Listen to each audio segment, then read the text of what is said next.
Assalamualaikum warahmatullahi wabarakatuh. Halo teman-teman, di video kali ini coba kita bahas masalah transaksi saham kena PPN 12% ya. Nah, ini kira-kira akan berpengaruh terhadap bursa saham atau enggak? Terutama bagi investor-investor retail ya teman-teman. Kalau yang investor besar itu kan mereka sudah memperhitungkan ya. Nah, nanti kita bahas kira-kira dengan kenaikan PPN 12% kira-kira yang mau naik apa aja. Dan apakah retail akan tambah boncos di tahun 2025? Nah, nanti kita bahas dulu ya. Ini kita baca dulu nih dari liputan 6. BI menginformasikan mulai 1 Januari 2025 ya. Semua invoice dan faktur pajak untuk layanan akan disesuaikan dengan tarif PPN meningkat dari 11% menjadi 12%. Nah, ini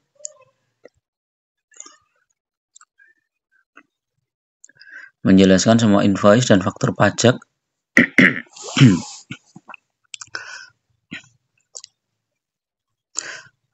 jadi ini udah tanggal 1 Januari ya teman-teman. Jadi besok itu udah pakai tarif 12% ya.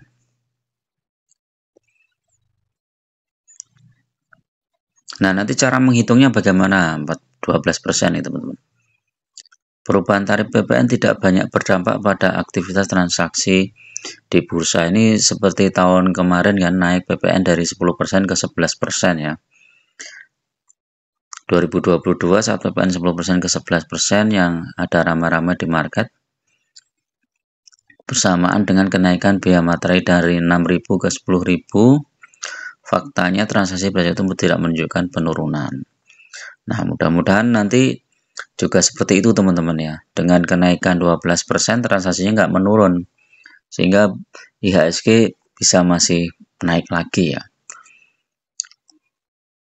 Kita lihat kalau kita berkaca dari yang pernah ada, investor baik-baik saja. Coba kita lihat. Nah, ini nanti tentu saja imbasnya ke biaya transaksi teman-teman. Biaya transaksi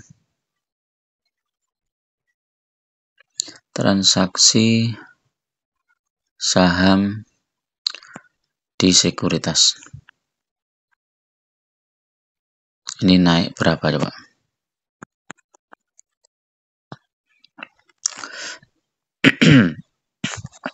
Ini coba kita cek lagi beritanya.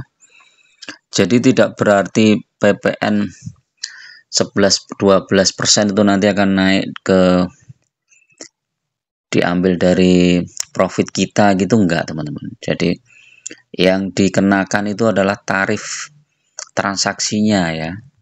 Tarif transaksinya dan juga biaya-biaya yang kita keluarkan untuk di sekuritas itu ya. Itu yang kena 12%. Kalau biasanya itu kan transaksi di sekuritas itu kan sekitar jual beli itu 0,4 kalau nggak salah. 0,4 totalnya ya. 0,4 sama berapa ya? Coba saya cek ya. Biaya jual beli saham di Mirai, coba Mirai itu berapa?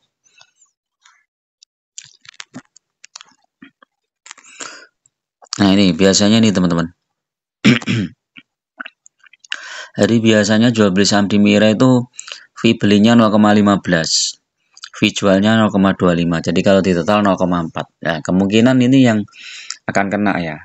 Ini naik mungkin 1% ya, 1% dari itu ya. Mungkin bisa jadi nanti jual fee belinya 0,16 atau 0, berapa gitu. Terus CV jualnya 0,26, itu bisa aja seperti itu teman-teman. Jadi perhitungannya nanti mungkin dari pihak sekuritas itu juga akan menghitung ulang ya. Jadi dari total biayanya itu.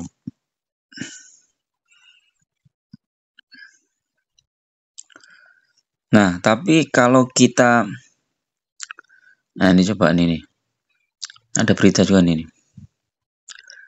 PPN naik jadi 11%, Mirai dan iPod jaga fee transaksi. Oh, berarti pas naik 11% kemarin, ini fee-nya masih tetap ya segitu. Nah, nanti bisa jadi kalau ini kenaikan 12%, kemungkinan fee-nya akan naik. Itu cuman perkiraan saya, teman-teman. Nah, naiknya berapa itu kita belum tahu ya. Dan ini terkait biaya transaksi di Mirai, dia menjelaskan yang perlu dibayarkan nasabah dari biaya transaksi, komisi transaksi, PPN atas komisi transaksi, dan PPh jual atas transaksi. Nah, ini yang kena.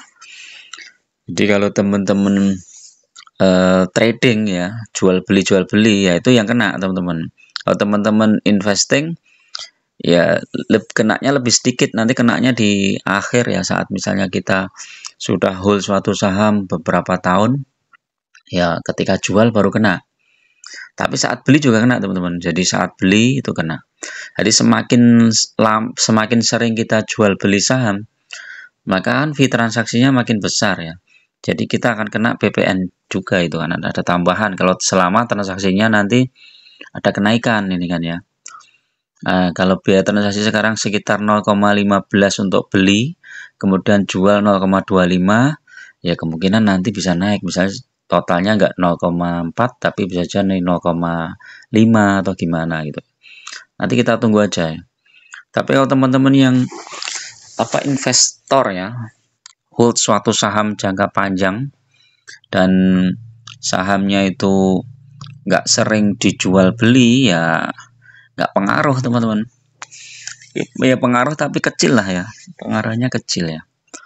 Taruhlah misalnya kita pegang saham BTBA, kita beli di 1 tahun yang lalu di harga berapa ini, 2.660. Nah, selama itu kita cuma nambah lot, saat harganya turun nambah lot, di sini nambah lot lagi, nambah lot lagi, nambah lot lagi. Nah, kita kena fee-nya ya pas nambah lot itu aja. Pas jualnya belum dapat. Nah, nanti kalau misalnya pas kita jual baru kena. Atau pas dapat dividen. Nah, itu dividennya bisa jadi kena, teman-teman. Nah, nanti kita tunggu itu aturan barunya seperti apa. Kalau selama ini kan yang dapat dividen, kalau dibelikan lagi sahamnya dia nggak kena pajak. Nah, apakah akan terkena apa enggak ya, kita tunggu aturannya ya.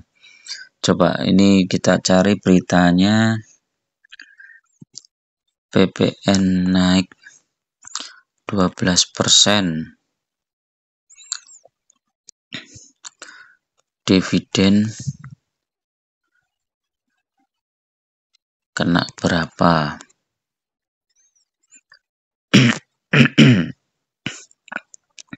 Ini yang CNBC, bentar coba cari ya.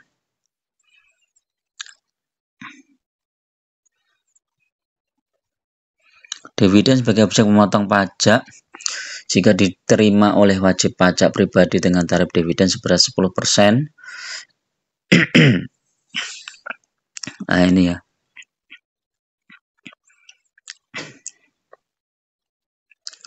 Jika tidak ada pasokan barang jasa, tidak ada PPN keluaran yang dipungut. Dividen yang diumumkan oleh perusahaan kepada pemegang sahamnya merupakan pembagian keuntungannya. Dividen dalam bentuk tunai dianggap sah sebagai pasokan barang untuk PPN. Jadi yang kena pajak itu dividen tunainya ya. Jadi kalau yang nggak tahu ini masih berlaku nggak ini yang dividen dibelikan sahamnya ya. Jenis dividen dikenakan PPh ini.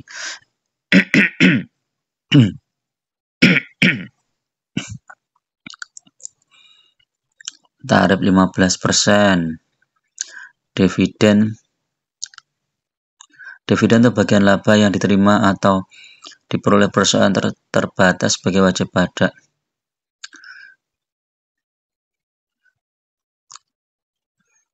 Ini ada yang 20%. Ini teman-teman ya, menggunakan jumlah dividen pendapat pemegang saham dengan jumlah pembayaran dividen 100 juta. Jumlah modal disetorkan 20%, maka perhitungan pajak dividennya, jadi pajaknya itu udah dibayar sama perusahaan nih kalau di sini. Kalau kita lihat di sini loh teman-teman. Jadi pajaknya itu udah dibayar sama perusahaan saat mau bagi dividen ya. Bagi wajib pajak mendapat dividen pada instrumen investasi sudah ditetapkan, ketentuan tidak dikenakan PPh tetap harus melapor. Nah ini yang kebijakan yang dulu ya. Nggak tahu yang sekarang ini ya. Jadi kalau dibelikan lagi dividennya, dibelikan lagi sahamnya, maka dia nggak kena pajak. Tapi kalau diambil, nah itu kena pajak. Nah, saat pengambilan itu biasanya udah langsung kepotong tuh teman-teman, kepotong pajak. Jadi itu ya, kita tunggu ya teman-teman. Nanti apakah ada perubahan tarif? Mudah-mudahan nggak ada perubahan ya. Tapi kalau misalnya ada perubahan, mungkin perubahan tarifnya itu sebenarnya nggak terlalu besar ya. Yang kita khawatirkan justru malah dana asing yang keluar terus tuh teman-teman. Jadi kalau dana asing keluar terus nanti rupiah melemah, dolar menguat, itu yang agak riskan ya. Jadi risiko investasi saham di tahun 2025 itu mulai ini ya, agak harus dipertimbangkan betul ya. Jadi kalau ekonominya sedang surut, kemudian asing banyak keluar, itu hati-hati, apalagi kalau nanti dolarnya tambah menguat ya. Tapi kalau misalnya nanti harga komoditas lumayan naik ya, kayak batu bara, emas dan lain-lain ya, yang pegang saham-saham komoditas juga panen juga. Jadi itulah resikonya ya. Jadi kalau dari sisi biaya saya yakin kenaikannya nggak terlalu besar. Tapi dari sisi yang lain itu yang agak lebih berbahaya. Oke ya, terima kasih teman-teman. Mudah-mudahan bermanfaat. Tetap gunakan data dan fakta dalam berinvestasi. Jangan terjebak di saham-saham gorengan. Terima kasih. Assalamualaikum warahmatullahi wabarakatuh.